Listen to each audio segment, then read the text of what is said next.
नमो बुद्धाय।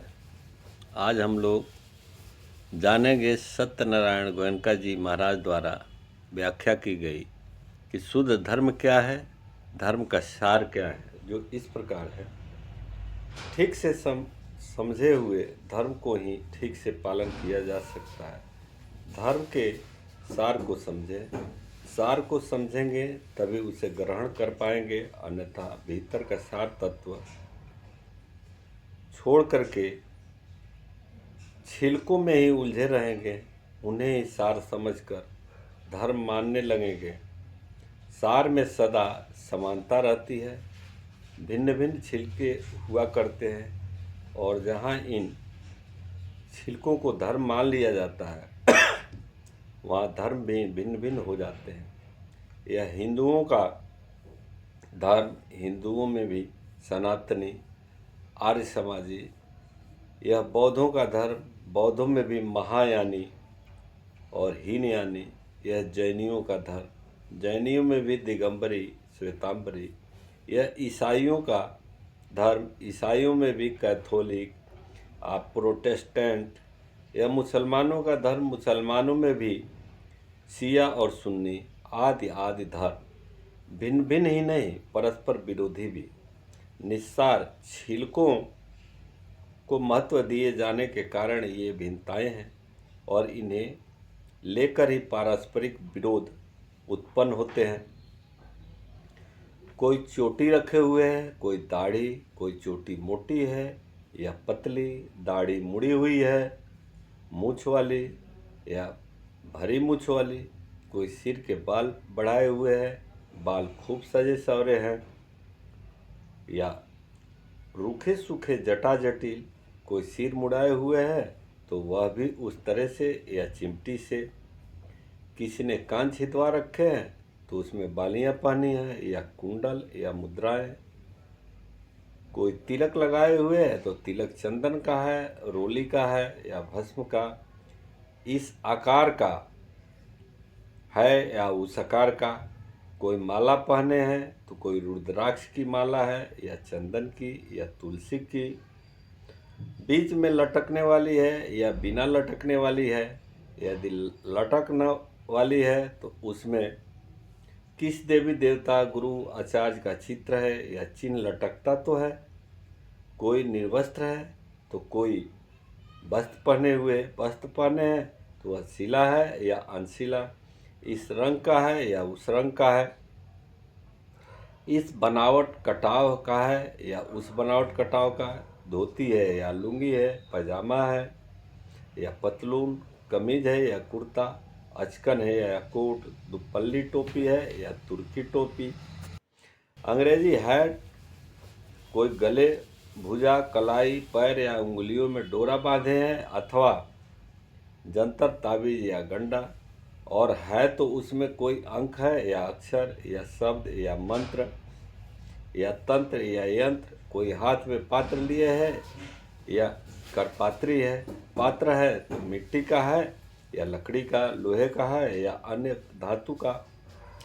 ये अनेक रूप, उपाय, भिन्न भिन्न बाह्य आडंबर, वेशभूषा, आकार प्रकार, बनावट, सजावट भिन्न भिन्न संप्रदायों के प्रतीक मात्र ही नहीं है, प्रत्युत भिन्न भिन्न धर्म बनकर पारस्परिक विरोध का कारण बन गए हैं। कभी किसी धर्म नेता ने प्यासी जनता को अमृत जैसा धर्म रस दिया, परंतु जिस पात्र में दिया वह पात्र ही हमारे लिए प्रमुख हो गया। कालांतर में जब वह पात्र जीर्ण हुआ तो उसमें छेद होकर सारा धर्म रस बह गया। खोखला पात्र ही हमारे पास रह गया। इस पात्र के रस को हमने जाना या चखा नहीं, इसलिए यह खोखला पात्र हमारे लिए धर्म हो गया, और इसे छाती से चिपकाए रखने को हम जीवन की सार्थकता मानने लगे। जैसे भिन्न भिन्न रूप सज्जा, वैसे ही भिन्न भिन्न थोथे, निर्जीव, निष्प्राण कर्मकांड हमारे लिए धर्म बन गए हैं, और हमें उनसे गहरा चिपकाव हो गया है। शुद्ध धर्म फिर छूट गया और हम चूल्हे चौके को, कच्ची या पक्की रसोई को, जात पात को, छुआछूत को, इस या उस नदी पोखरे अथवा समुद्र में नहाने को, इस या उस तीर्थ की यात्रा कर लेने को ही धर्म मानने लगे। इस या उस मंदिर, मस्जिद, गिरजा, चैत्य, उपाश्रय, गुरुद्वारे में सुबह शाम हाजिरी दे आने को ही धर्म मानने लगे हैं। पूर्व या पश्चिम की ओर मुंह करके खड़े होकर या बैठकर, घुटने मोड़कर या पालथी मारकर, हाथ जोड़कर या अंजलि पसार कर, पंचांग, अष्टांग या दंडवत प्रणाम करके, इस या उस देवी देवता, गुरु, आचार्य या धर्म नेता की तस्वीर, मूर्ति, चरण चिन्ह, पाद पीठ या धातु अवशेष अथवा उसके उपदेश ग्रंथ के सामने वंदना करने, सिर झुकाने, दीप जलाने, नैवेद्य चढ़ाने, आरती उतारने, शंख बजाने, घंटे घड़ियाल बजाने, नाचने गाने, अजान पढ़ने, स्रोत पढ़ने, उसके नाम की माला जपने अथवा उसकी वाणी के पाठ करने को ही धर्म मानने लगे, भले यह सब यंत्रवत ही क्यों न हो। इसी प्रकार भयभीत चित्त द्वारा किसी की मनौती मनाने, प्रसाद चढ़ाने, जात, झड़ूला, जादू टोना अथवा झाड़ फूक करने को ही धर्म मानने लगे हैं। किसी अज्ञात अदृश्य सत्ता को संतुष्ट प्रसन्न करने के लिए मुर्गी, बकरे, गाय, भैंसे, मनुष्य तक की बलि चढ़ाते हैं और इसे ही धर्म मानने लगते हैं। कोई बलि चढ़ाते हुए एक झटके में धड़ से सिर अलग कर देता है और कोई धीरे धीरे तड़पा तड़पा कर मारने को ही धर्म मानते हैं। इन पर ऐसे धर्म को भिन्न भिन्न कर्म कांड करने वाले धर्म बाजार में भी बिकने लगा है। हम चाहे तो पैसे के बल पर खरीद सकते हैं। जो कर्म कांड स्वयं नहीं कर सकते उसे किराए के लोगों से करवा सकते हैं। यह सत्य धर्म का घोर अवमूल्यन है।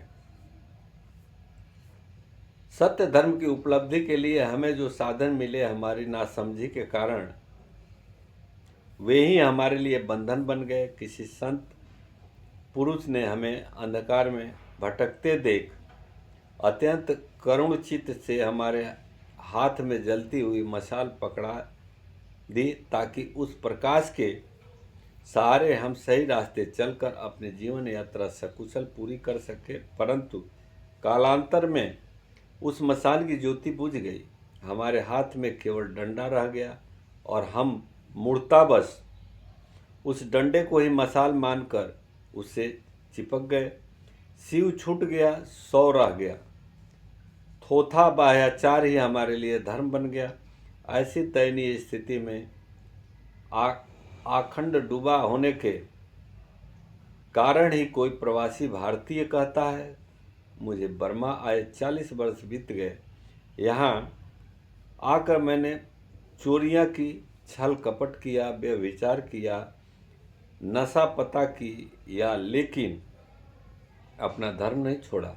कैसे धर्म नहीं छोड़ा पूछने पर बड़े सहज भाव से जवाब देता है, इन 40 वर्षों में मैंने कभी किसी बर्मी के हाथ का छुआ पानी तक नहीं पिया। कैसी दयनीय दशा बना ली है हमने बेचारे धर्म की। कभी यह भी होता है कि इन बाह्यचार और बाह्य आडंबर रूपी स्थूल छिलकों को तो हम धर्म नहीं मानते, परंतु इसकी जगह ऐसे सूक्ष्म और सूक्ष्म छिलकों को धर्म मानने लगते हैं जो अधिक भ्रामक और अधिक बांधने वाले होते हैं। जब हम किसी अंध मान्यता, अंध भावावेश अथवा बौद्धिक तर्क जाल को धर्म मानने लगते हैं तो उसमें अधिक बुरी तरह उलझ जाते हैं। हम जिस परिवार में जन्मे हैं, जिस परिवेश में पले हैं, उस वंश परंपरा की किसी सामान्यता के बारे में बार बार सुनते हैं। अतः उस मान्यता की लकीर बार बार मन पर पड़ते पड़ते इतनी गहरी बन गई है कि उसे छोड़कर और कोई मान्यता सही हो सकती है, इसे स्वीकार करने तक को तैयार नहीं होते हैं। हम जिस दार्शनिक परंपरा को मान रहे हैं उसके साथ हमारा एक भावनात्मक संबंध जुड़ जाता है। फलस्वरूप उसके विपरीत अन्य किसी दृष्टिकोण को कभी स्वीकार ही नहीं कर सकते। अथवा यह भी होता है कि अपनी तर्क बुद्धि से हमने किसी मान्यता को अपना लिया है तो अपने ही बुद्धि बल को अत्यधिक महत्ता देने के स्वभाववश अन्य किसी मान्यता को सही मानने को प्रस्तुत ही नहीं होते। परंपरागत मान्यता, हृदयगत भावुकता अथवा बौद्धिक तर्क जाल के कारण जब हम किसी भी मान्यता के गुलाम हो जाते हैं तो उसके प्रति इतनी गहरी आसक्ति पैदा कर लेते हैं कि हमेशा के लिए उसी के रंग का चश्मा पहन लेते हैं। अतः उस रंग के अतिरिक्त अन्य कोई रंग हमें दिखता ही नहीं। इस प्रकार सच्चाई से, शुद्ध धर्म से दूर हो जाते हैं, क्योंकि हर बात को अपने ही चश्मे से के रंग से हम देखने की आदी हो जाते हैं। अंधविश्वास, भावावेश अथवा बौद्धिक ऊहापोह के आधार पर हमने कोई सही सिद्धांत ही स्वीकार कर रखा हो, परंतु उसके प्रति हुई आसक्ति के कारण उस सिद्धांत को स्वीकारने मात्र को ही सारा महत्व देने लगते हैं। उसके व्यवहारिक पक्ष को सर्वथा भुला देते हैं कि सिद्धि सिद्धांत को स्वीकार करने मात्र से क्या बनता है। मुख्य बात तो उस सिद्धांत को यदि वह सही है तो जीवन में उतारना चाहिए। जो जीवन में उतारे वही सही धर्म है, अन्यथा निस्सार भावुकता है, थोथा बुद्धि विलास है। सैद्धांतिक स्तर पर हम आत्मवादी हैं या अनात्मवादी, ईश्वरवादी हैं या निरीश्वरवादी, द्वैतवादी हैं, अद्वैतवादी, इतने प्रकार के तत्वों की संख्या गिनने वाले हैं या उतने प्रकार के तत्वों की, इन्हीं तत्वों की ऐसी ऐसी व्याख्या करने वाले हैं या वैसी वैसी। इससे क्या अंतर पड़ता है? मुख्य बात तो यह है कि व्यवहारिक जगत में हम शुद्ध चित्त का जीवन जी रहे हैं या नहीं। अपने आप को ईश्वरवादी कहने वाला व्यक्ति कल की चिंता में कितना व्याकुल हो रहा है, अपने आप को अनात्मवादी कहने वाले व्यक्ति अपने अहम में किस कदर डूबा हुआ है। ऐसी अवस्था में कोरा सैद्धांतिक पक्ष किस काम का? मुख्य बात तो व्यवहारिक पक्ष की है, आचरण की है, शुद्ध चित्त की है, पर आधारित आचरण ही धर्म है। कोई विशेष वेशभूषा पहने या न पहने, कोई विशेष कर्म संपन्न करे या न करे, कोई विशेष दार्शनिक मान्यता माने या न माने, परंतु यदि हमारा मन मानस द्वेष दौर मनस्य से भरा रहता है तो हम सर्वथा धर्महीन हैं। और यदि वह स्नेह सौमनस्य से भरा रहता है तो हम धार्मिक ही हैं।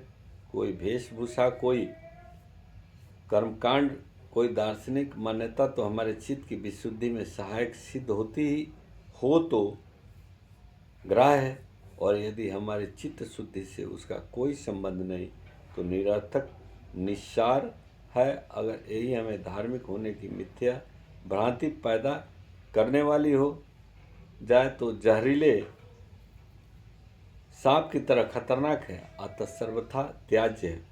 जब हम धर्म के सत्य सार को नहीं समझते तो ऐसे ही खतरनाक जहरीले सांप बिच्छू अपने भीतर पालते हैं। भांति भांति के गंदे कूड़े करकट बटोर कर उन्हें अपनी छाती से लगाकर कहते हैं यही हमारा धर्म है, यही अनमोल रत्न, यही मणि है। जब तक धर्म की वास्तविक मणि नहीं प्राप्त होती तब तक हम कंगाल हैं। हमारा जीवन निस्सार दिखावे, निरर्थक कर्मकांड और निकम्मेपन बुद्धि लोलुपता से भरा रहता है। परंतु इतना होते हुए भी यदि हम इस सच्चाई को समझते हों कि यह सब सारहीन है, छिलके हैं, धर्म का सार तो चित्त की शुद्धता में है, राग द्वेष मोह के बंधनों से मुक्त होने में है, विषम स्थितियों में भी चित्त की समता बनाए रखने में है, मैत्री करुणा मुदिता में है, और साथ साथ यह भी समझते हो कि यह गुण हम में नहीं है तो देर सवेर हम धर्म के सार को प्राप्त कर ही लेते हैं। लेकिन जब हम इन निस्सार छिलकों को ही धर्म मानने लगे तो शुद्ध धर्म प्राप्त कर सकने की सारी संभावनाएं समाप्त हो जाती है। हम इन बाह्य छिलकों में रमे हुए कभी भीतर की ओर निहारते ही नहीं, आत्मनिरीक्षण करते ही नहीं, हम यह जांच कर कभी करते ही नहीं कि जिसे धर्म मानने जा रहे हैं उसकी वजह से हमारे मन मानस में क्या सुधार हो रहा है, हमारे जीवन व्यवहार में क्या सुधार हो रहा है। जन्म मरण से मुक्ति पाने की हजार चर्चाएं करेंगे, हजार आशाएं बांधेंगे, परंतु यहाँ इसी जीवन में मन को विकारों से मुक्त करने का जरा भी प्रयत्न नहीं करेंगे। धर्म का सार छूट जाने से जितनी बड़ी हानि होती है उससे कई गुना बड़ी हानि निस्सार को सार समझकर उसे चिपक जाने से होती है। इससे तो रोग असाध्य हो उठता है। धर्म की शुद्धता को जानना, समझना, जांचना, परखना रोग मुक्ति का पहला आवश्यक कदम है। शुद्ध धर्म सदा स्पष्ट और सुबोध होता है, उसमें रहस्यमयी गुत्थियाँ नहीं होती, पहेली बुझावल नहीं होता, दिमागी कसरत नहीं होती, प्रतीकों और अतिशयोक्तियों से भरा हुआ पांडित्य प्रदर्शन नहीं होता। जो कुछ होता है वह सहज ही होता है। धर्म की शुद्धता इसी में है कि उसमें अटक लपच्चू पोलक कल्पनाएं नहीं होती। जो कुछ होता है यथार्थ ही होता है। धर्म को कोरा मोरा सिद्धांत निरूपण नहीं होता, स्वयं साक्षात्कार स्वयं अनुभव करने के लिए होता है। धर्म राजमार्ग की तरह ऋजु होता है, उसमें अंधी गलियों जैसी भूल भुलैया नहीं होती। धर्म यही इसी जीवन में लाभ देने वाला होता है। जितना जितना पालन किया जाए उतना उतना लाभ देता है। धर्म आदि मध्य अंत हर अवस्था में कल्याणकारी ही होता है। धर्म सर्वसाधारण के लिए समान रूप से ग्राह्य करने योग्य होता है। ऐसा हो तो ही धर्म यथार्थ है, शुक्ल है, शुद्ध धर्म है, अन्यथा धर्म के नाम पर कोई धोखा हो सकता है। अब सवाल उठता है, शुद्ध धर्म क्या है? वाणी के कर्म, शरीर के कर्म, आजीविका, मानसिक स्वस्थता का अभ्यास, जागरूकता का अभ्यास, एकाग्रता का अभ्यास, शुद्ध हो मानसिक चिंतन और जीवन जगत के प्रति दृष्टिकोण भी शुद्ध हो, यही शुद्ध धर्म है। मोटे मोटे तौर पर यह कह सकते हैं कि दान अहंकार विहीन अपरिग्रह हेतु दिया गया दान शुद्ध धर्म है। शील सदाचार का पालन करना, हिंसा, चोरी, व्यभिचार, मिथ्या भाषण और नशे से सेवन से विरत रहना शुद्ध धर्म है। समाधि मन को वश में करना, उसे एकाग्र कर वर्तमान के प्रति सजग रहने का अभ्यास शुद्ध धर्म है। प्रज्ञा मैं, मेरे अथवा प्रिय अप्रिय मूलक राग द्वेष से रहित होकर हर व्यक्ति, वस्तु और स्थिति को जैसी है वैसी यथाभूत प्रज्ञापूर्वक देखने का अभ्यास, चित्त की समता का अभ्यास शुद्ध धर्म है। दान, शील, समाधि और प्रज्ञा के ये चारों अभ्यास सर्वजनीन है, सांप्रदायिकता विहीन है, सर्वजन हितकारी है, सर्वग्राह्य है। इसलिए छिलकों से परे शुद्ध धर्म है। परंतु ऐसे शुद्ध धर्म का अभ्यास न कर चाहे कि हम धार्मिक हो और उससे भी अधिक यह चाहे कि लोग हमें धार्मिक माने तो धर्म के नाम पर विज्ञापनबाजी ही करते हैं, नाना प्रकार के ब्रह्माचार करते हैं, नाना प्रकार के दार्शनिक वाद विवाद करते हैं, वाणी विलास और बुद्धि विलास करते हैं और इस प्रकार आत्म प्रवंचना जग प्रवंचना के जंजाल में बुरी तरह जकड़ जाते हैं। न आत्महित सत्ता है न परहित। आत्महित और परहित के लिए शुद्ध धर्म का जीवन जीना अनिवार्य है। शुद्ध धर्म का जीवन जीने के लिए धर्म की शुद्धता को जानना अनिवार्य है। धान को भूसे से, सार को छिलके से अलग करना अनिवार्य है। सार को महत्व देना सीखेंगे तो ही सार ग्रहण किया जा सकेगा। शुद्ध धर्म का सार नहीं ग्रहण करेंगे तो द्वेष, द्रोह, दौर्मनस्य, दुराग्रह, अभिनिवेश,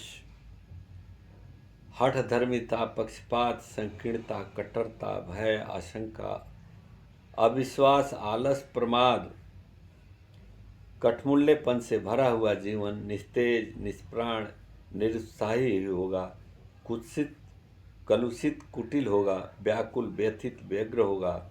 शुद्ध धर्म का सार ग्रहण कर लेंगे तो प्यार और करुणा, स्नेह और सद्भाव, त्याग और बलिदान, सहयोग और सहकार, श्रद्धा और विश्वास, अभ्युदय और विकास से भरा हुआ जीवन ओजस्वी, तेजस्वी, वर्चस्वी होगा। उदात्त, अभय, अचिन्ह ही होगा। सहज, सरल, स्वच्छ ही होगा। मंगल, कल्याण, स्वस्थ से भरपूर ही होगा। शुद्ध धर्म का यही प्रत्यक्ष लाभ है। प्रत्यक्ष लाभ ही शुद्ध धर्म के सार की सही कसौटी है।